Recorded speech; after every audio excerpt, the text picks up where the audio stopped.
Action movie ಚೆನ್ನಾಗಿ ಮಾಡಿದ್ದಾರೆ, ತುಂಬ ಚೆನ್ನಾಗಿ ಮಾಡಿದ್ದಾರೆ ಮಹಾಲಕ್ಷ್ಮಿ.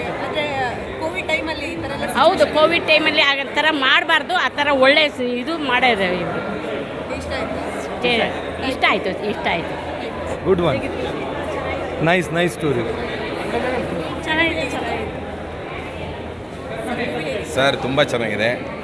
ಇದು ಒಂದು ನೈಟಲ್ಲಿ ಆಗೋ ಕತೆ ಖುಷಿ ಆಯಿತು, ಒಂಥರ ನಿಷ್ಕರ್ಷ ಸಿನಿಮಾ ನೋಡ್ದಂಗೆ ಆಯಿತು. ಕೋವಿಡಲ್ಲೂ ಹಿಂಗೆ ಆಗಿದ್ದೇನೆ ಅಂತ ನಮಗೆ ಆಶ್ಚರ್ಯ ಅನಿಸುತ್ತೆ. ಒಳ್ಳೆ ಸಿನಿಮಾ. ಮಹಾಲಕ್ಷ್ಮಿ ಮೇಡಮ್ದು ಆಕ್ಷನ್ ಚೆನ್ನಾಗಿದೆ, ಡೈರೆಕ್ಷನ್ ಚೆನ್ನಾಗಿದೆ, ಓವರಾಲ್ ಚೆನ್ನಾಗಿದೆ. ಒಂದು ನೈಟಲ್ಲಿ ಆಗೋ ಕತೆ ಅಂದರೆ ಕೋವಿಡಲ್ಲೂ ಇಂಥದ್ದೊಂದು ಕತೆ ಆಗಿದೆ ಅಲ್ಲ ಅನ್ನೋದು ನಮಗೆ ಆಶ್ಚರ್ಯ ಆಯಿತು. ನೈಜ ಘಟನೆ. ತುಂಬ ಚೆನ್ನಾಗಿದೆ. ಮಹಾಲಕ್ಷ್ಮಿ ಮ್ಯಾಮ್ ತುಂಬ ಚೆನ್ನಾಗಿ ಆ್ಯಕ್ಷನ್ಸ್ ಕಟ್ಸ್ ಎಲ್ಲ ತುಂಬ ಚೆನ್ನಾಗಿ ಹೇಳಿದ್ದಾರೆ. ತುಂಬ ದಿನ ಆದಮೇಲೆ ಮಹಾಲಕ್ಷ್ಮಿ ಮ್ಯಾಮ್ ಬಂದಿರೋದು ತುಂಬ ಖುಷಿ ಆಯಿತು. ಅದೇ ಕೋವಿಡ್ನ ಈ ಥರ ಕೆಟ್ಟ ಥರ ಬಳಸ್ಕೊಂಡಿದ್ದಾರಲ್ಲ ಕೆಲವು ಜನಗಳು. ಕೋವಿಡ್ ಅಂದರೆ ಜನರು ಪ್ರಾಣ ಉಳಿಸ್ಬೇಕು ಅನ್ನೋ ಒಂದು ಥೀಮ್ ಇತ್ತು. ಎಷ್ಟು ಜನ ಪಾಪ ಸೆಕೆಂಡ್ ಕೋವಿಡಲ್ಲಿ ತುಂಬ ಜನ ತೀರೋದ್ರು. ಆದರೆ ಇದನ್ನು ಕೋವಿಡ್ನ ಈ ಥರ ಕೆಟ್ಟ ರೀತಿಯಲ್ಲಿ ಬಳಸ್ಕೊಂಡಿರೋದು ಅದೊಂದು ಬೇಜಾರಾಯಿತು. ಅದನ್ನು ತೆರೆ ಮೇಲೆ ತಂದಿದ್ದಾರೆ.